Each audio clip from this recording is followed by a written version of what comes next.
All aboard, Hearties! Welcome to Hope Valley Central Station. Your transportation to Hope Valley with your conductors, Kerri and Morgan. Hey guys! Welcome back! Welcome back, Hearties! We have such a special video recording for you guys, and that is we have a special guest, and that is Miss Nicole. Hey y'all! Yay! Woo! So obviously you guys probably recognize her face because you've probably seen it on Home and Family. You've seen it on Hardy's Hotline. She's very famous in the Hardy's world, and she's a really close friend of ours that we love so very much, and we're so excited to have you on. Too. So, if you want to introduce yourself, put your handles out there, you can. Sure. I'm from Mount Pleasant, South Carolina, and I've been a Hardy ever since the middle of season 4, so 2017. And let's see, what else do y'all want me to share? If you want, you can put your handles out there if you have any. I have one. Well, you can follow me at Nicole Smith 18 on Instagram, and then Nicole_Smith 18 on Twitter. Yay! And I will link those below in our description in our show notes before we're out of here, or for y'all to go look at. I'm having trouble with words today, y'all. I am so sorry. She's having word troubles. I'm having camera troubles. We're just a hot mess. I'm having word troubles too. So we're just a hot mess. We are the Three Stooges today, guys. Okay, we're just. I don't know why I'm so nervous. I'm gonna blur my background. I was literally shaking before I came on here. You don't have to do that. We're really, really glad to have you on here, Nicole. I'm excited to be on here. And actually, as we're filming this, tomorrow is Nicole's birthday. So happy birthday, Nicole. Thank you. Happy birthday to you. Happy birthday to you. I love that. Oh my gosh. That's a church song that we always sing for people's birthdays. So anybody that doesn't do that, I'm not being a weirdo with that little song. Thank you. But another reason why this is a very special episode is because we will be talking about a very special family that has made its way into Hope Valley that has just completely captivated our hearts this season, and that is the Canfield family. Yes. Joseph, Minnie, Angie, Cooper. I mean, every single one of them have invaded our hearts so easily these past couple episodes. And I mean, they haven't really been on this season for very long. I think they came in Joseph came in, I think, in episode 2, and the rest of the family followed in at episode 3. 4, I think. 4? I think it was Joseph came in at episode 2 or 3, and then I think Minnie, Angela, and Cooper episode 4, but I could be wrong. I'm pretty sure it was episode 4 for all of them. Okay. Yeah. But yeah, I mean, they haven't been on we're just on episode 7. And I have to say that was a pretty special episode for Joseph. We're going to dive into that. We're going to dive into obviously their first introductions and everything. So I hope you guys really enjoyed this podcast. All right. Yeah, absolutely. I guess we should just start off with Joseph, since he was the first one we ever got to meet this episode. So my first impression of Joseph was instantly like, this man, there's just something about him that was special from the very first meeting. I think the first person he met was either Bill or Jesse. No, it was Bill, and then it was Jesse, because Bill helped him. Yeah. So you could tell right off the bat that he was very kind, well-spoken. He was, just, there was just something about him that was really special. The way he observed the town and was already taken with the town, but obviously spoke volumes. And so, yeah. What about you guys? What are y'all first impressions of Joseph? You want to go first, Kerri? Well, for me, I loved that when his car broke down. Well, the first time we see Joseph, wasn't he actually making a delivery? Yeah, I he will- delivered leaves. Well, no, actually, Yeah. it was after. I think it was after. No, the first time we saw him, I'm pretty sure he was just making a delivery. Wasn't that to Lee? And then he I like remember him then he delivering the liked box to Lee, town. but I I think it remember was him Bill. delivering the box to Lee, but I wasn't sure. I think Bill was there. Henry was there, and maybe Jesse. I No, honestly don't no, remember. no. I'm pretty sure that wasn't the first time that we've seen Joseph, because I think our first time we ever saw Joseph was him at the gas station because he was needing to put gas in his car. Yeah, And yeah, then, you're and so right. he talked to Bill about that, and of course, like Mhm. the mentioning of the land, and then we go to him delivering Mm-hmm. Yeah, yeah, delivering that's the right. package, because obviously Lee hurts his back, and they're like, call Carson, and Jesse, Aaron did an impeccable job with that scene. I have just got to throw that the out mouth there, full y'all. of bacon and sausage, and he's going, Call call Carson.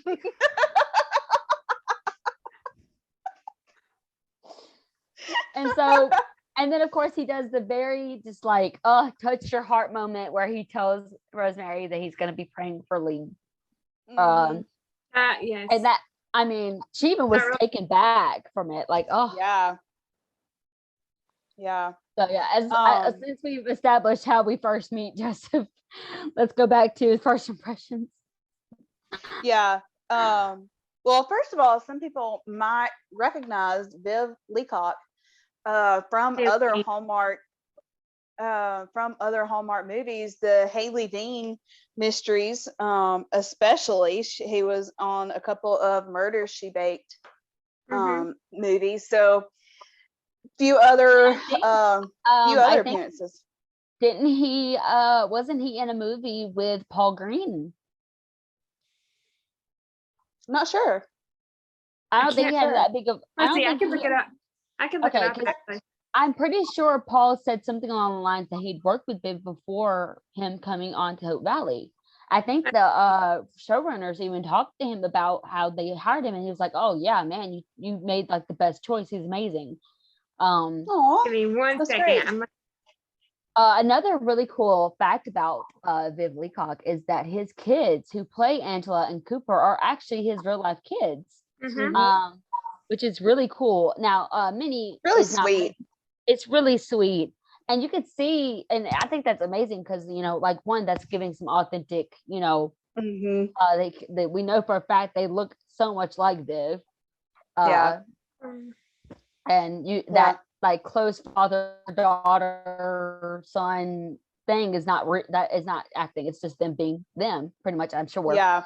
But yeah, I just think Minnie is the only one out of that group that is not actually related to them, and that is played by Natasha Burnett, who played with incredible. Kevin. Yes, she is, and she also has starred with Kevin McGarry in Love at First Bark. Yes, I remember that. The Bridge movies. So she's been in several Hallmark features as well. Viv was also in Aurora Tea Garden. This is just his Hallmark work. Aurora Tea Garden, A Christmas Detour with Paul. Yeah. Yes. That's it. Yeah. And he was I love that movie. I do too. He was also in Signed, Sealed, Delivered in the 10 episode series. Episode 10, he played, I can't remember his name, but he played a pastor in episode 10, A Hope in a Future. Again, playing a pastor. Yes. We'll get into that. Yeah. But yeah, the first thoughts on Joseph. Sorry, I kind of took us off on. I mean, we rabbit trail, my fault. It's fine. We forgive you this time. Like every other time I do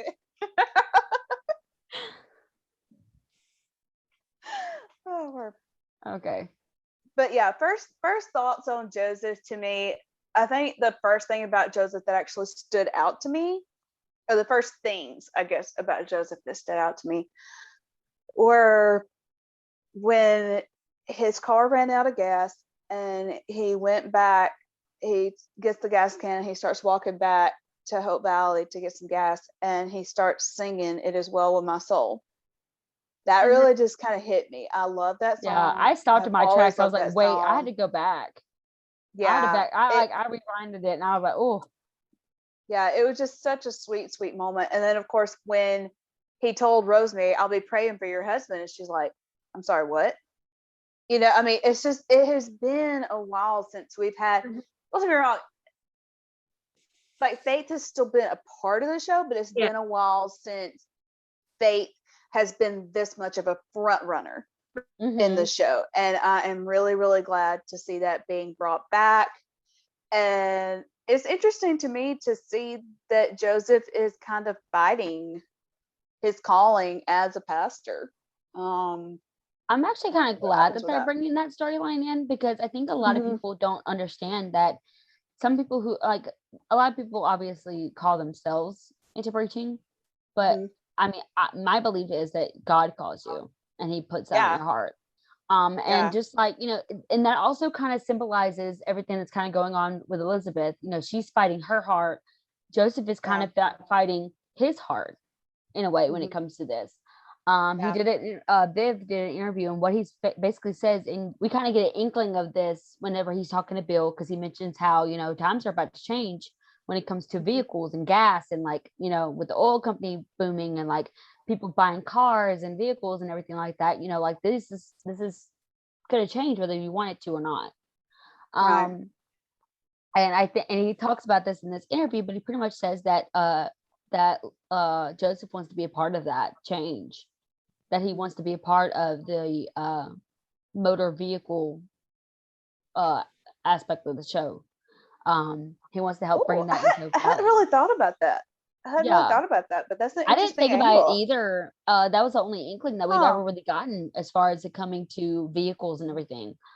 But I am kind of glad that they brought in that he was, you know, fighting it, because a lot of people do whenever they get like this very serious calling on their life. I don't think people realize what a stress that can be. Oh yeah. I mean, that could be an overwhelming thing. And I know like for me, when God really puts something on my heart, I can't not do it. Like I will literally be shaking. I have to do it. I can't ignore it. You know, the Jeremiah, I believe it was, that said, it's like fire shut up in my bones. And that's literally what it is. But Minnie, in episode 7 this past Sunday, when she asked Joseph, like, in whose eyes are you trying to be? Are you trying to make something of yourself? Success. In whose eyes? That was such a powerful moment. Oh, such a powerful moment. One of the best lines of the episode. Oh yeah. Oh, for sure. Oh, for sure. All right, Nicole, you want to say anything about your first impressions of Joseph? And let's see. Well, my first impression was I could already tell that he was a kind and generous man, and I could tell that he had a lot of faith already inside of him, if that makes sense. Yeah. He was a good servant of the Lord. Well, I mean, even him. Yeah, I hope he becomes the new pastor. I loved Frank, but he would be a great pastor. Oh, I love Frank too. And just since we brought that up, I'm going down a small little rabbit hole. He left before Abigail did, so he didn't leave because of Abigail's. They were obviously closing that chapter of that storyline. So if Abigail does end up coming back, I kind of want her to go with Gowan, but I'm just gonna shut that. Sorry. I believe Frank left the same episode Jack and Elizabeth went on their honeymoon. They did. Yeah, he did. He left. I think so. He left with Philip. Yeah, he left with Philip. Oh yeah, that's right. I think, and then of course, you know, he's proven himself from those first impressions to be exactly what we thought of him as, and that's a good servant of the Lord, a man who has deep faith,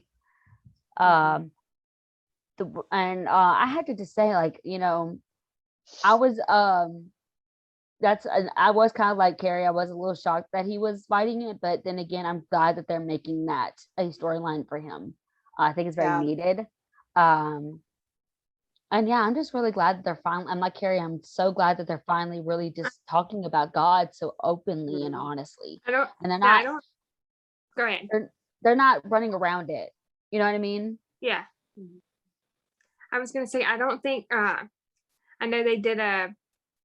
Well, have they done the prayer vigil yet for Ned? Yeah, Or they did. I think so. yeah, Yeah. I don't think they've done one of those since season 3 when Jack had pneumonia. Yeah. Yeah. Yeah. Well, and I Which- mean, even the fact that we saw, like, Well, I think they did physically a. saw Joseph kneeling there praying, talking out loud. Oh, I I was mean, shocked, that y'all.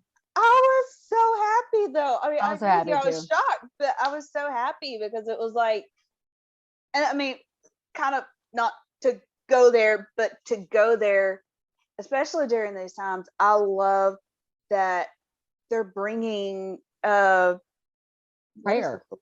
split? Yes. Well, no, kind of the racial aspect of Yeah. it. I'm Yeah. really glad they're bringing that onto it. I think it is a very important thing. Yeah. I like that they're bringing up the fact that they have struggled with this in previous towns, because I mean that is a thing. Unfortunately, it is a thing, Especially back in and those days. I mean, yeah, I hope that they don't bring it into like a very harsh way. You know what I mean? Because back in those times it Yeah. was definitely harsh for I It don't was. people. think I don't think we'll see it in Hope Valley being Not harsh. in I Hope think we'll hear Valley. some of the stories, but Yeah, I think the reason why they're not really just flat out saying it mhm, is because one, they want to drag that line out. They kind of want to, because people of color aren't just going to come right out and say that they've been, you know what I mean? They're right, not like that. They're strong. They don't, they don't see a reason why they should just flat out tell someone as soon as they meet them, like, oh yeah, I've been racially profiled. I've been mhm, disrespected for the color of my skin. I've been looked at yeah, this way because of my skin. They're not going to do yeah, that. They just And want to be yeah, treated just like everybody else. And I'm glad that they are doing this storyline, because I think all of us need to learn these lessons and see these things through mhm, their eyes and through their storytelling. and Um, Little House on the Prairie did a lot of that too. That they also they did Yeah. it in a very beautiful way, not like in your face yeah, kind of. yeah. yeah. I really appreciate that.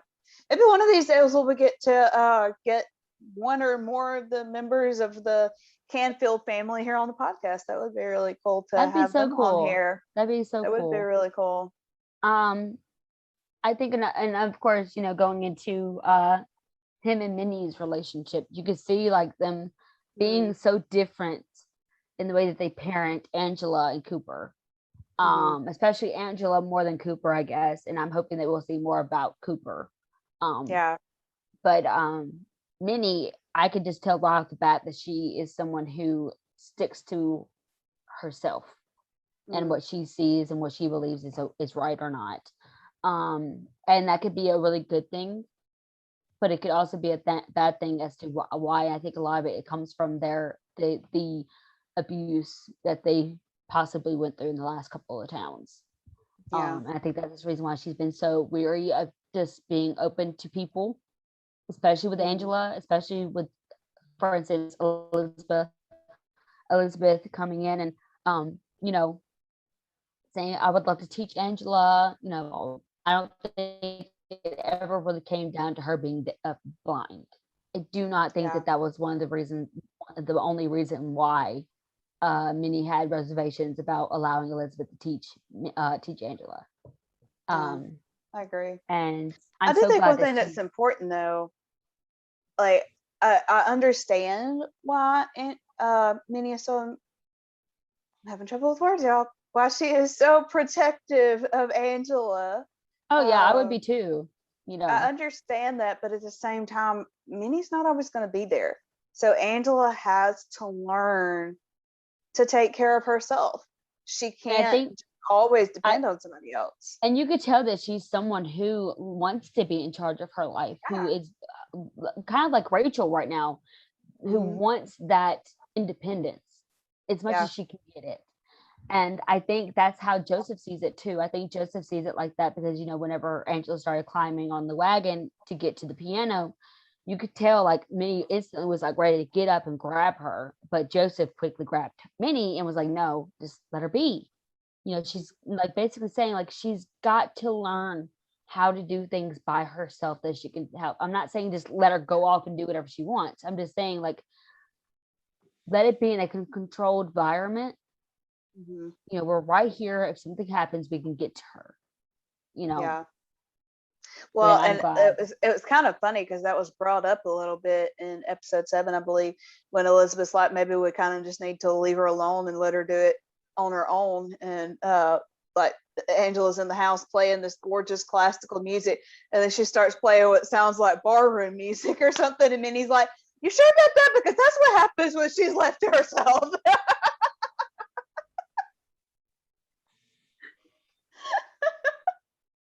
So that was just a cute little moment there. I loved with it. that. I loved it. It was adorable. It was so cute. Yeah. And like Cooper's face, he like looked back and he looked back at his mom and he started laughing because he's like, oh Lord. Yep. Cooper is so adorable, y'all. And you can just see that he loves his sister and that he wants and he's there for his sister. And his little moment with baby Jack, with little Jack, was so cute. I know there wasn't a very big scene of it. Obviously, it was just like kind of a little pan to them with the camera, but it was really cute of him playing with little Jack. I'm glad that we finally got to see that little Jack alive and well, especially after everything that went on with the other episode of him being sick, not wanting to eat. So Yeah. but yeah, I think one thing that has impressed me this with watching this family is, to me, the biggest transformation or whatever you want to call it that I've seen has been Minnie, because she has really come a long way. Because she when she found Joseph in the woods praying, she almost, that moment to me made me almost go, oh wow, like, does she even believe, or is she questioning her faith as much or whatever? It just seemed like such a really big deal to her. Like, it didn't seem like just a natural join in with him moment. It seemed like foreign to her almost. And I was like, wow. But then in episode 7, she's the one telling him, this is your calling, and it's not just your calling, it's our whole family's like, calling. why did So I what see, are you doing? And I love the fact that she says, Joseph or whatever, and he's like, Lord. Yeah. I died laughing, y'all. Yes. I was like, oh my God. That was hilarious. Of course Joseph would make that joke. Of course Joseph would make that joke. Yep. But no, it was really good to see her kind of telling him like, this is our calling, this is our family's calling. Because I could see him, preaching, and I could see Angela over at the piano playing hymns, and maybe Minnie singing. Yeah. Nicole, do you have any thoughts to throw in there on anything specific, or? I'm trying to think of something. I think one moment that really stood out was Joseph and Jesse's conversation on the. That was probably one of my favorite moments of probably the series. Yeah, because it was just something that was like his analogy of using the swing was so good. Like, I would have never used that kind of analogy before. Let's see, I think I have it down somewhere. Give me 1 second. Let's see.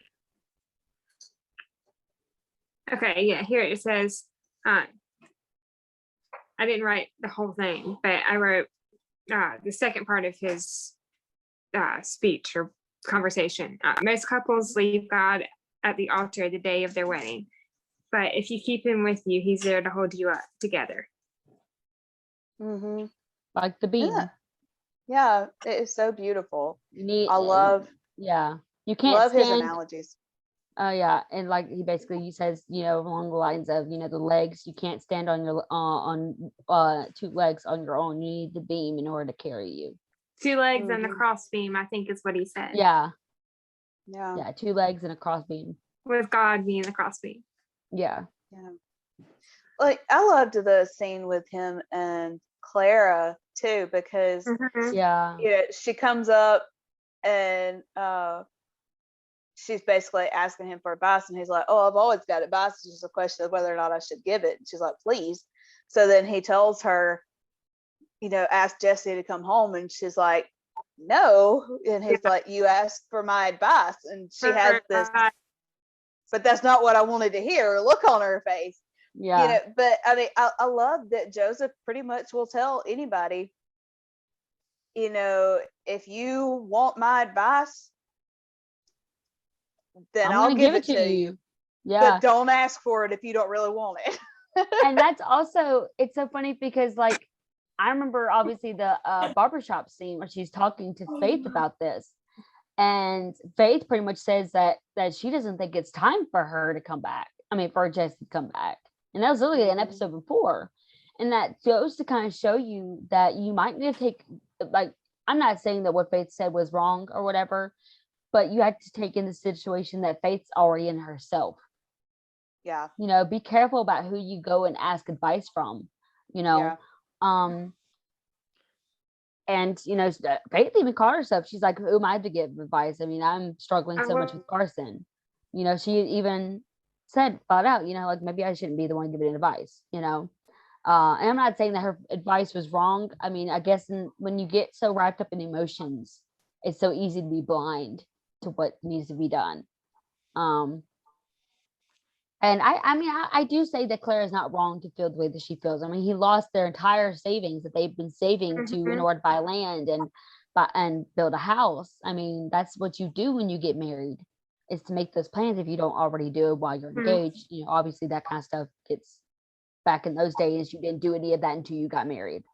So I wonder if Joseph is going to be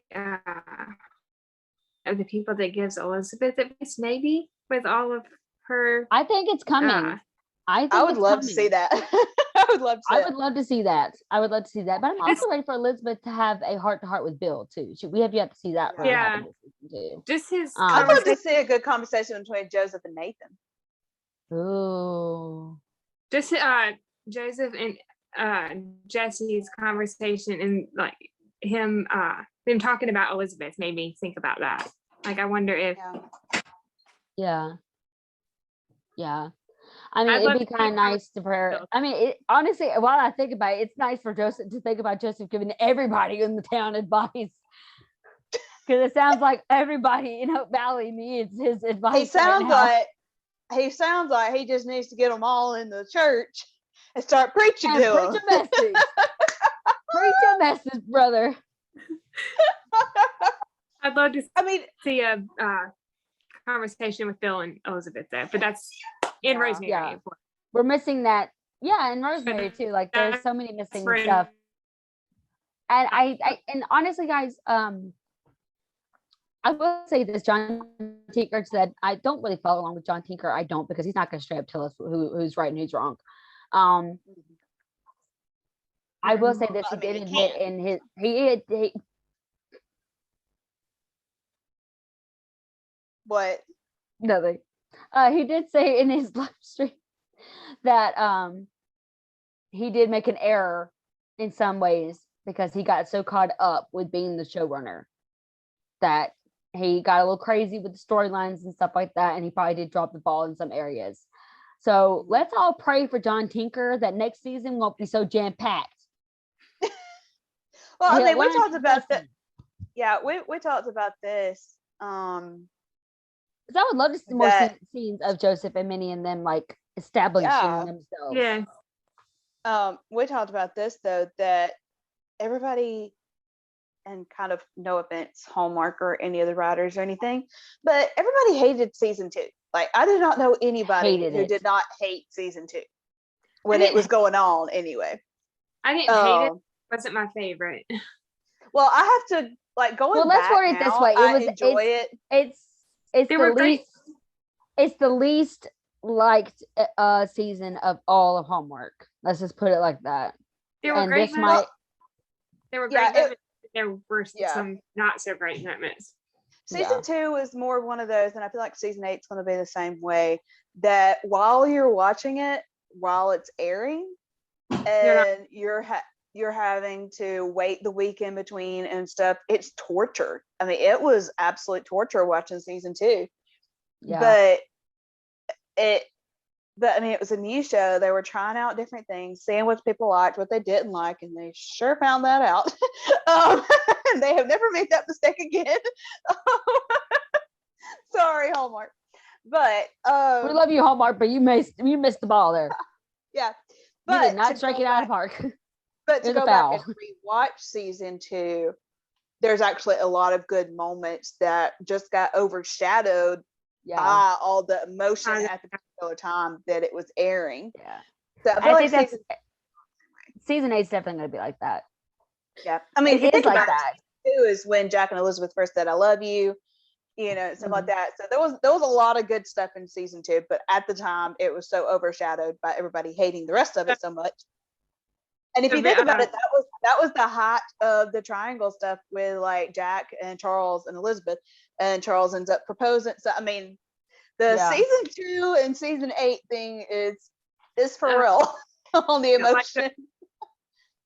One of the good moments of season 2 was the very first scene when he lifts her up on the horse. Did y'all ever hear the behind the scenes story? Where he threw her over the horse? Daniel did not realize his own strength. He said something like he overcompensated and she overcompensated. So like when he went to lift her on the horse, she just like flew from one side of the horse to the other and landed on the ground. So she jumped, he lifts, and she just catapulted over the horse. Poor Aaron. Oh my God.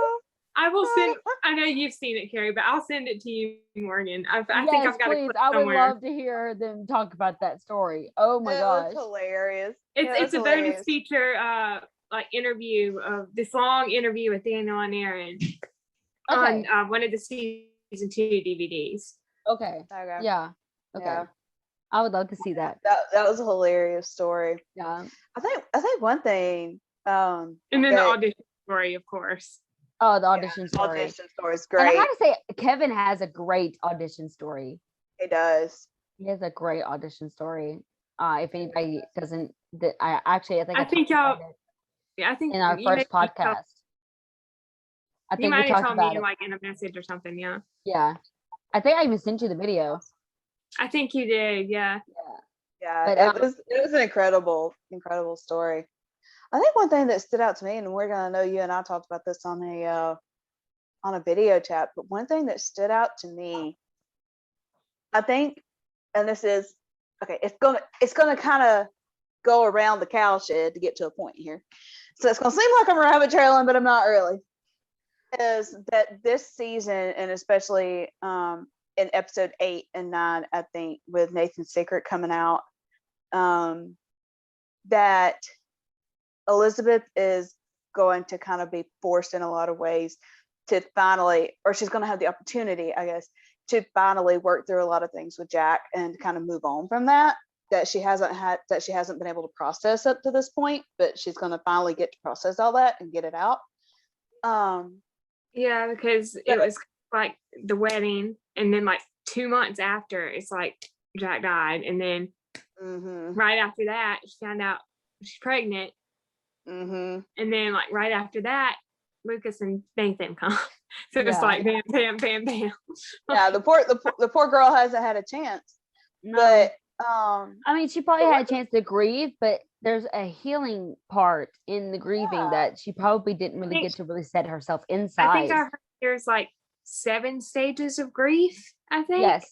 Yeah, I can actually look those up real quick. Well, no, I know one is anger.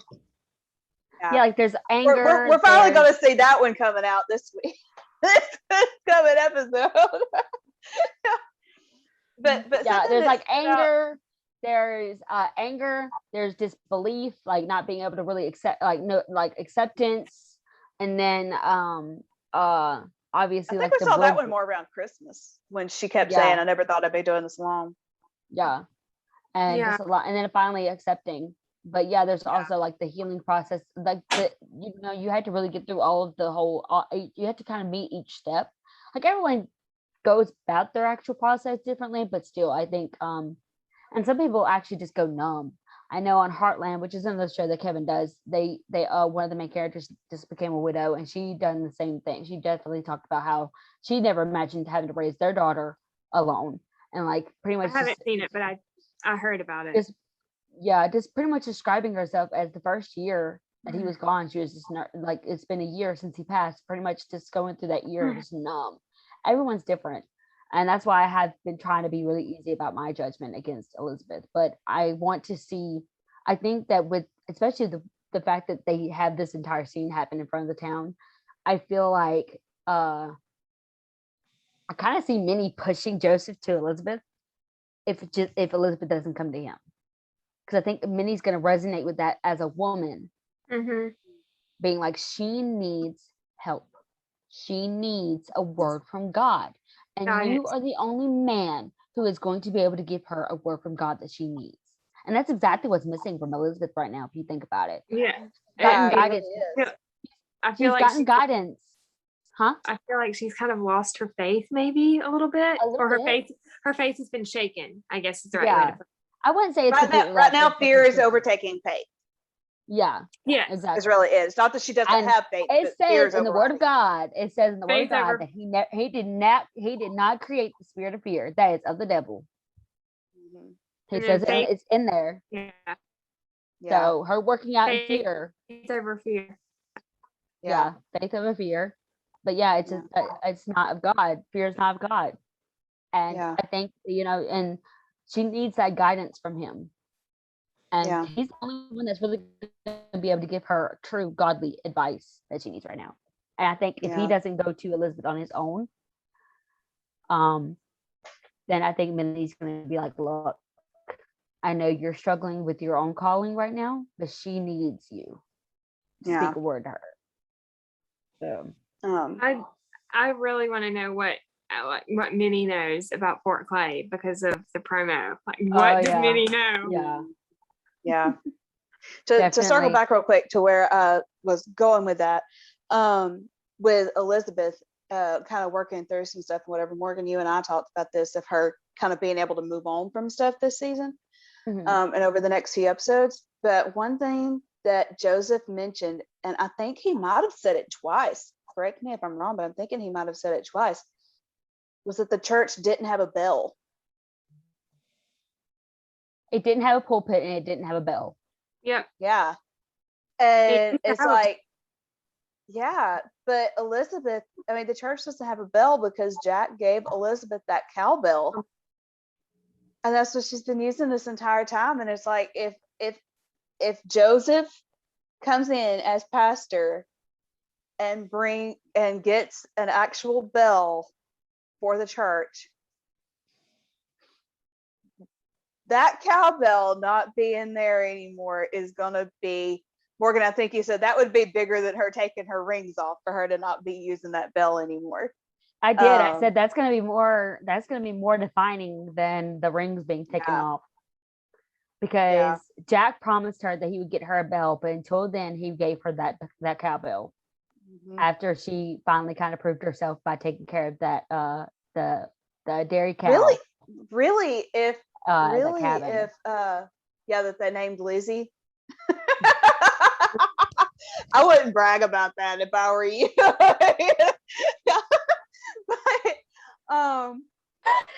but And actually, guys, I just saw this. The little girl that was the little girl and boy. Well, the little girl, she plays Georgie in Heartland. Heartland. Oh, that's so cool. So Kevin has a little connection to Hope Valley that way too, because he's dating Georgie's. Well, he was dating Georgie's, who plays that little girl. Alicia Newton. Yeah.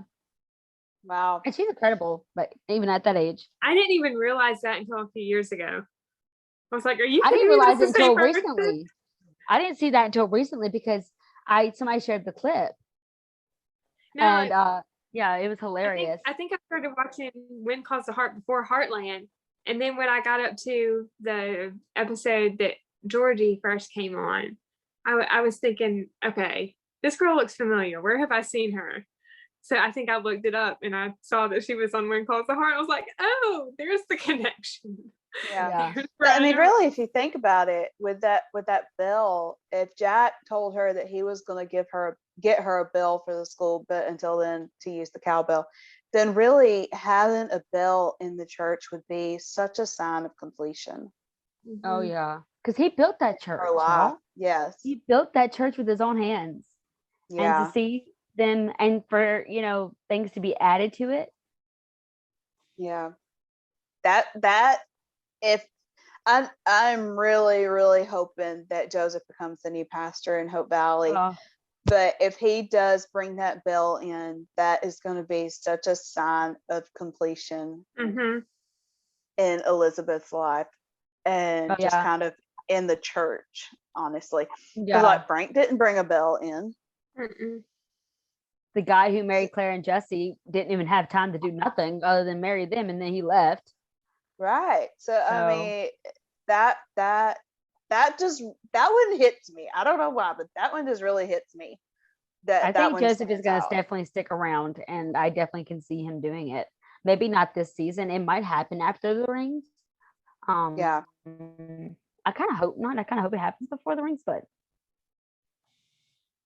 I wonder if Joseph will kind of keep fighting the calling for a couple more episodes, like kind of if that'll be more of a later season thing that he finally becomes. Yeah, I think so. I think so, because I definitely don't think that they really have I could be wrong, but I don't think that they're going to have enough time to really go through that because of how fast these episodes are going by and all the jammed content that's being put into it. I definitely could see it being a next season episode. Yeah. And I kind of hope that kind of goes a lot further, because I honestly thought that Minnie was going to give in. I didn't think Minnie was going to give in to Elizabeth so quickly either. I thought that she was going to be, I thought she was really going to give Elizabeth a run for her money, but she didn't. Yeah. She didn't. But so, hey, you never know, something might come in that Minnie starts stepping back and be like, Well, I mean, she kind of did that the next episode, didn't she? Questioning it, and Joseph telling her, look, you've got to have faith either in Elizabeth to take care of her or in God to take care of her. And either way, she's going to be in good hands. Yeah. So, I mean, they kind of had that conversation. Or was it episode 6? I don't remember. I know it was before they built the swing. Because they sat on the pile of lumber and he told her to sit down on her swing. She was like, my swing. And he's like, yeah, that's what it's going to be when I get it put together, So, and how ironic is it that his name, how ironic is it that his name is Joseph? He's a carpenter and he's a preacher. Yeah. Come on, Hallmark. I don't think that's a coincidence. That'd be a pretty far-fetched coincidence. Pretty far-fetched coincidence. Yeah. Yeah. I'm really, really looking forward to seeing their storyline progress. Yes. And Cooper especially, because we really haven't seen much from Cooper. Yeah, we've helped him obviously with the swing thing, and we always obviously saw him at the graduation and all of that kind of stuff. And like where he tapped Robert's shoulder. I love that. That was so sweet because he didn't really get a chance to know Robert very long. Yeah. So that was kind of sweet. But then of course the swing incident where he pushes her a little too hard, she falls. So, and of course him like getting in the Elizabeth and Jesse are taking him home along with some other things, and like he's like, oh, that's Angela. Yeah. Because he's playing music. Yeah. I really do hope we get to see more of Cooper, because I mean we've seen Joseph's character progressing, we've seen Minnie's character progressing, and obviously we're seeing the storyline with Angela because of her being blind and stuff. But we really haven't seen much out of Cooper as far as an actual storyline. We see little bits, but we haven't really seen a storyline with Cooper. And that also kind of makes me wonder if like there was any kind of seriousness that kind of came from Cooper in the other Yeah. town. Because okay, here's the facts that we know. We know that they said something along that in the last town, Angela and them wanted to check out a Braille book in the library at the old town, but they didn't weren't let allowed. them. They wouldn't Yeah. let her. I think another instance was just that my mind is going blank. She's been hanging out with me too long. See what she's doing to me, guys? See what she's doing to me? Bad influence. But anyways, this nothing that we've heard from this past town is good. Mm-mm. So, but we did get some. Do we want to go into the heart with the Hardys, or do we want to keep talking about some other things? Well, I don't think, unless you have something from Twitter, I don't really think we have anything. We have some for stuff this from the particular live episode, but that we just did. oh yeah, that's right. Yeah, let's go into that then. Okay, guys, it's time for our new segment that we just implemented from our last podcast. It's time for a heart to heart with the Hardys. We did a live before we came on here, and we were like, you know what, we want to ask you guys, if y'all have any questions about, things you want to know about the Canfields, that we, things that will kind of implement some theories coming out, answer some actual authentic questions that maybe have been answered in the show that maybe was missed. So yeah. All right. So let's see what they have to say. All right. So why did Joseph stop being a pastor? I think the reason why he stopped is because he's kind of fighting that. And there could have been a bad time that he went through being the pastor of a church in the last town that they were in. I think he said something like that in the church. He mentioned something about it. Yeah. I think I sent y'all something in the group chat a while ago. Yeah, you did. We'll get to that. Just with the topic of why he stopped becoming or why he stopped being a pastor. Yeah. So yeah, we actually mentioned that at the end of the last podcast episode that we did. But in case anybody didn't hear it, but basically there was an analogy thrown out that maybe possibly Joseph would have been the pastor that officiated the funerals for the fallen men at Fort Clay, because from what I could tell, I think they said that it was that Jack died along with 5 other men, or something like that. I think so. There were several. Yeah, that there were several other deaths alongside Jack's.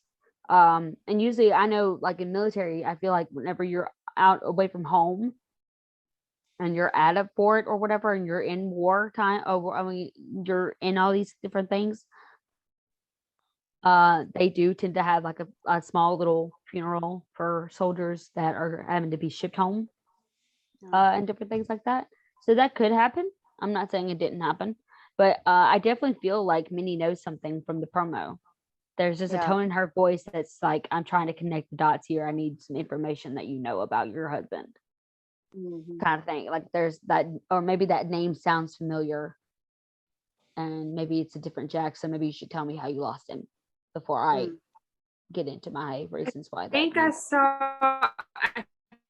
cannot remember where I saw it, but I saw another theory somewhere. I'm trying to remember what it said. Something about maybe the Canfields knew someone that was in the training accident that was led by Jack, who didn't make it in the landslide. So maybe that connection. Ooh, that's good too.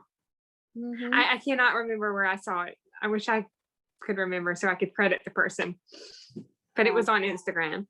Yeah.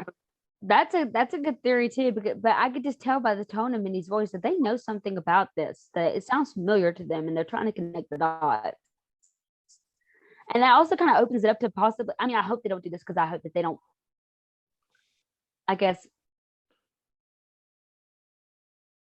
dampen onto Nathan on Jack's name. Is that how you say it? Smear. Yeah, smear Jack's name. Yeah. I don't think they would do that, I don't think honestly. they would do that either. Because And I know that Dan is still good friends with the cast, especially Aaron and Brian, who are co-executive producers. And then too, I know that the writers know that we all still love Jack. So I don't think they would do that, I honestly. don't think so either. And I hope not. Another thing would be that that maybe the mountain, that maybe we talked about this in the last episode, but that there's so many different things that could possibly have went wrong that maybe Nathan saw happening before it happened, or maybe that wasn't informed to Elizabeth. Maybe that the Mounties could have kept some things from Elizabeth that Nathan knows because he's a part of the Mounties. He's a part of the reason. I mean, they could have, Superintendent Hargraves could have made Nathan very aware of what happened. Yeah. But anyways, yeah, I definitely think that the Canfields know something, and that's what kind of implements Elizabeth into going up to Nathan real strongly. I do not Having think an we need to intense do that moment right of now. fellowship. An intense moment of fellowship. She should not have done that in front of the whole town. Well, I mean, if you think about it, she was not that hard when she came up. She said that she wanted to have a minute. No. Yeah. No. Well, said and she quite wanted to have a honestly, minute. they're all standing there waiting for something. So But I think they're waiting for I think that they're waiting for Bill. Bill to come out. I think they're waiting for Bill to come out in his red serge and like start the parade. What a way to dampen a parade. I feel like they cut something out of the promo in between, let's see, in between the time when she comes up and then she just starts yelling at him. I feel like they cut something that was that you supposed to definitely be there. Yeah, you definitely cut something. They definitely cut something. It's either, Bill, maybe she comes up because I think she says along the lines like, "Can I have a word with you?" Yeah, and then it just cuts And then it cuts to her screaming. Can I have a word with you?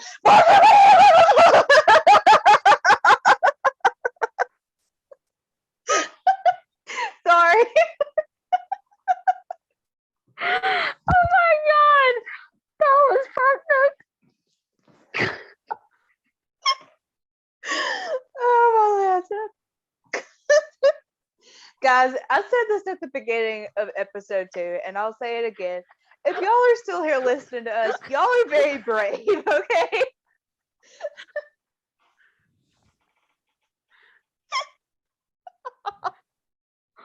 I can't breathe.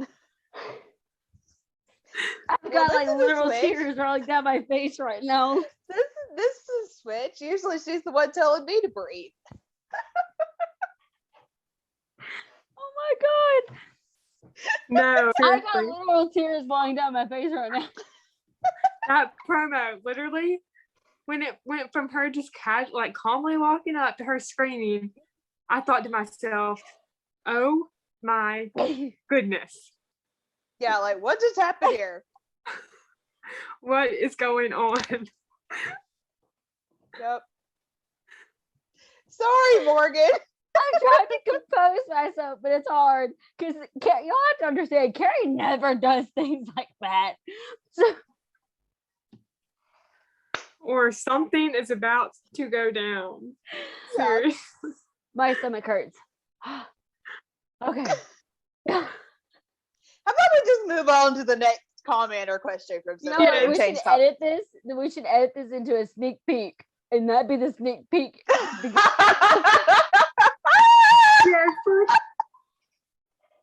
Like, this is why you should watch our podcast. Like, what?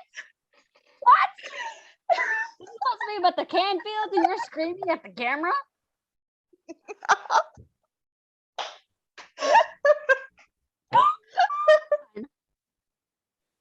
Okay, now we're losing Nicole. She held it through, you losing it, but now she's losing it. Goodness. Atlanta. Okay, moving on. We need to- Breathe, we need to Nicole. move on. Breathe. Breathe. We need to We need to move on. Okay. All right. So, why did the family move to Hope Valley? So I think Joseph kind of implemented this literally in the first thing we see him, and he just talks about how this is like a town that, like that he can see his into. Yeah. That's a good environment for Angela and Cooper to grow up. It's a good place for him and Minnie to be able to find work and raise their kids in. So yeah, and probably A just the growing way community that they can be a part of help building. that they see a lot of Yeah. growth that could possibly happen here, and that him and Minnie could be a part of that growth. Yeah. Another question was that can kind of go into that was their old town not safe? And I could just tell by the way that they talk about their old town that there were they were definitely mistreated. Yeah. I have a feeling it's racial, Yeah. because of just how they kind of talk around it. They don't want to say it.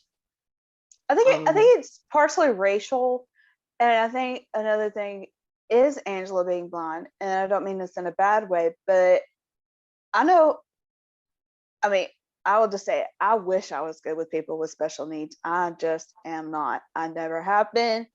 I've always wanted to be. I don't. I just don't know how to interact with people with special needs. It is very awkward to me. I don't know what to do. And as a person with as tender of a heart as I have, that is very frustrating.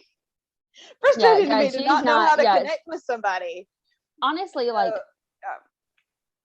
I've been around special needs. Like one of my mom's best friends has a special needs daughter, and I'm not gonna lie, it's a struggle. Yeah. You have to have immense patience Yeah. and just kind of remind yourself that you just got to give it a chance and just try and be patient and just like don't be afraid to ask questions.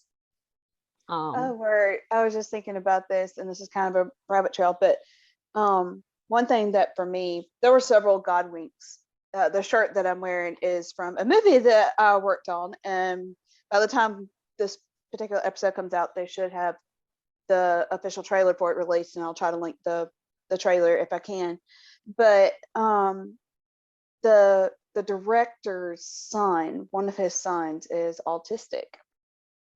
And usually, again, I have never been good with special needs people. I don't know why. I just, again, that's something that I wish I had. I wish I were good with them, but I just never have been.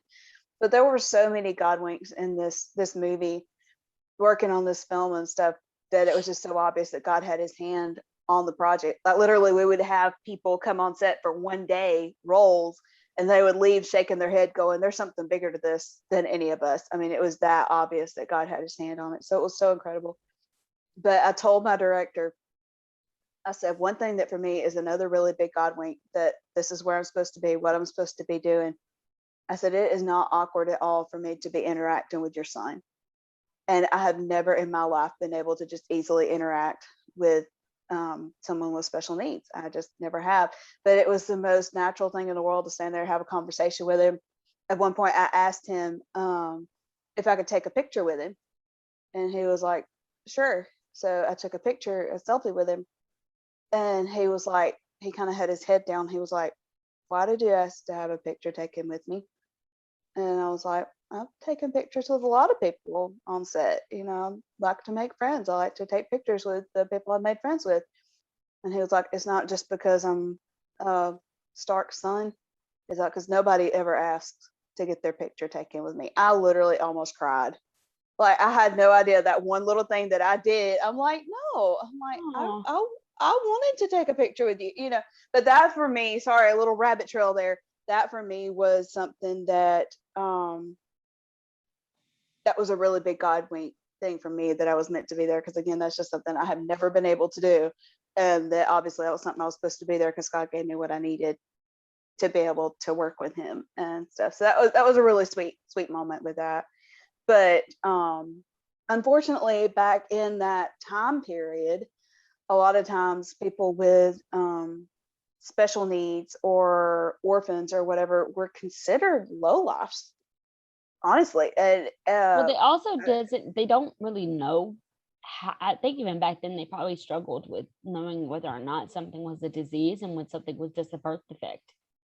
Yeah. And so you Well, were kind that of and seeing, people not realizing that they can learn and interact just like everybody else, right? whatever. And So like I think a lot of, and I think another reason why, because I think even Minnie made this comment of basically people probably thought that they should have put Angela up for adoption, or if they even, I don't really think you could have known that kind of stuff through. I don't think they had ultrasounds and stuff back then, or at least not detailed enough. Like you couldn't tell, or basically told her that you need to that put they her in should an have put up. institution or Yeah, send her to a special that they school were judging or her, whatever. that they were Yeah. judging them for keeping her and having her instead of putting her in an Yeah. institution. So there's a lot of elements to Yeah. that. Yeah, and that's probably one of the things that they had to go through with this old town. They struggled a lot with this old town, I And think. why she's had to teach Yeah. Angela herself. Yeah, definitely. Last question was, why is Minnie so protective of Angela? And I think we already talked about this, but pretty much that, I mean, when you have a special needs kid, it's like you can't, part of you doesn't allow yourself to fully trust people to take care of them the right way.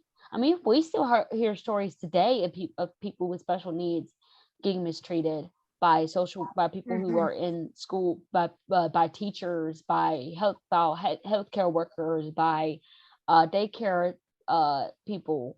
We hear all these horrible stories about their children being mistreated because of their special needs by grown adults. Not only that, but also kids. Yeah. Even though a lot of times it's adults, because a lot of times kids just don't understand, and like they can easily be taught out of things. Adults have a mind, truly have a mind of their own, and they, when it comes to being educated, it's a lot harder. Yeah. So I think I would like to kind of circle back to something, because I make myself sometimes feel like I'm a terrible human being. I hope everybody knows I have nothing whatsoever against people with special needs or whatever. And it seems like over the past few years that I have gotten a little better about being able to interact with them. That's just never been something that's come naturally to me. But I feel like anybody that knows me well enough would know that doesn't mean that I don't care. Sorry, I just sometimes feel like I make myself sound like a terrible person. Or I make myself feel like a terrible person. But I think we all have those problems where we think back at things that we've said or done, and we're like, man, that was very rude or horrible of me, and that did not mean for that to come out like that. yeah. No, but I mean, it's the truth though. Not everybody knows how to interact on that level. Yeah, and that's why I kind of told you, maybe just like asking appropriate questions. Like, don't flat out say like, why is she blind, or why is she deaf, or why does he act like that? Like, don't like, not that kind of thing. Yeah. Maybe ask like,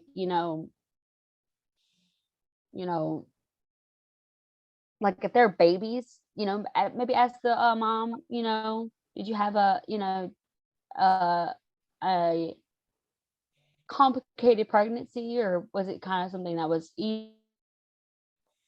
Simple questions like that. And then like if it's an older kid, be like, oh, what does he like to do? Like, where's, like, try and get to know him outside of his because they are people just like us. I mean, exactly. What are some of his favorite things to do? What are his favorite, like, does he like Marvel movies? Does he like DC movies? Does he like if anything, sometimes I feel like they're actually more in tune to a lot of things than we are, because they don't have the distractions that we have by so many other things. Because I've been around autistic children. I've been around kids who have speech impairments and different things like that.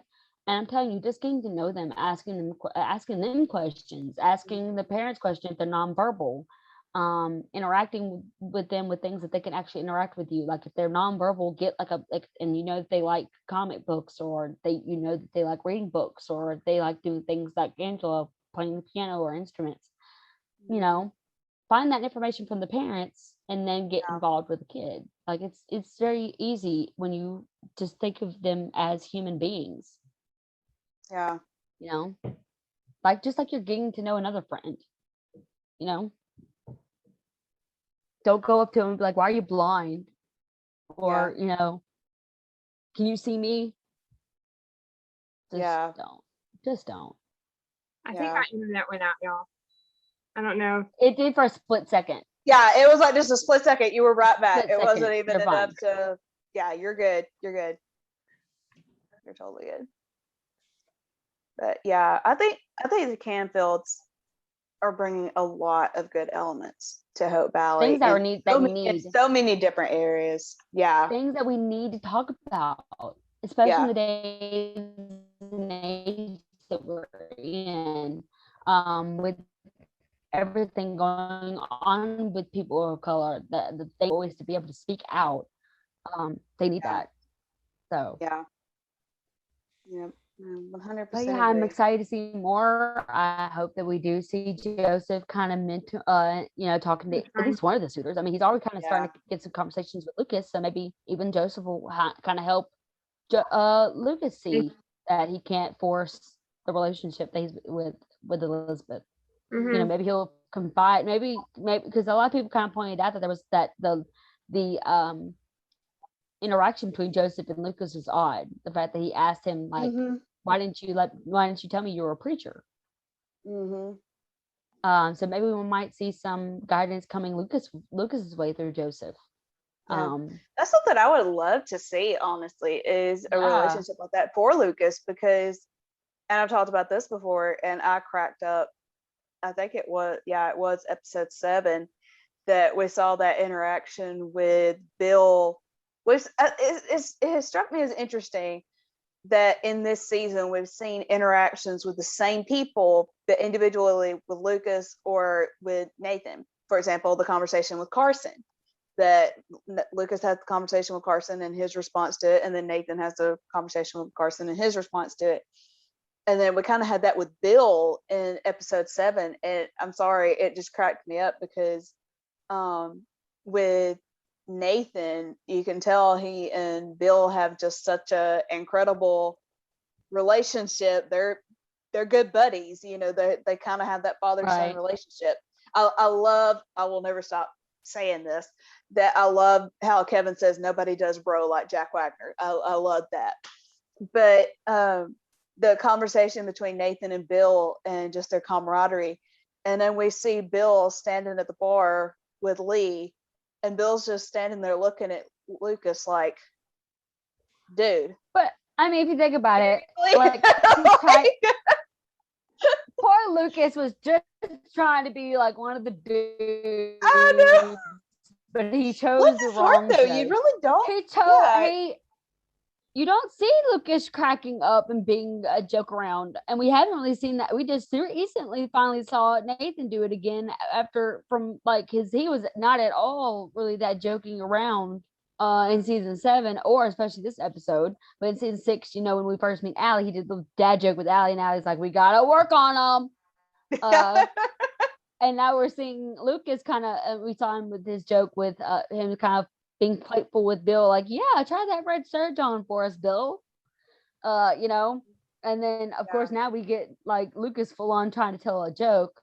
Mind you, it was a French joke trying to be translated that lost something in interpretation. In translation. Yeah. That apparently is funnier in French. But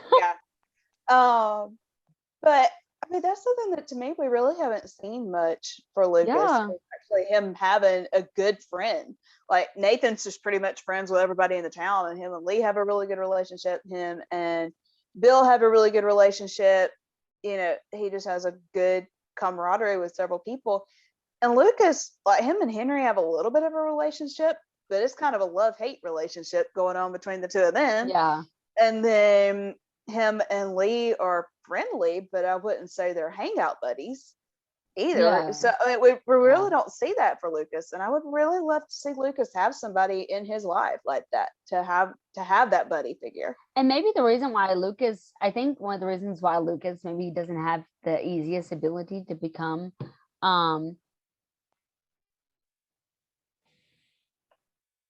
I think with Lucas is the reason why he's so hard to find friends, I guess, because for a long time a lot of people probably didn't trust him because he's a gambler, all that kind of stuff. So, True. but hopefully that will change this season because of Joseph. I don't see Joseph turning away anybody. In fact, I see Joseph running after people like Lucas. Yeah. So, but okay, guys, I think that's it. I think we've pretty much established everything that we have as far as the Canfields go. Yeah. Nicole, thank you again for being with us. Thank you. Yeah, we had so much for you. Thank you for inviting me. It was fun. Yeah, Yeah, it we was definitely fun. want you back. Yeah, we'll Yeah, definitely have you definitely. back. I would love to come back. Great. All right. Well, thanks for We sticking love with you, us, Hardies. We love you. Parties. See if I can do the heart Love you hands guys. this time. Bye. Bye. We love y'all. Bye, guys. Bye, Nicole. Bye.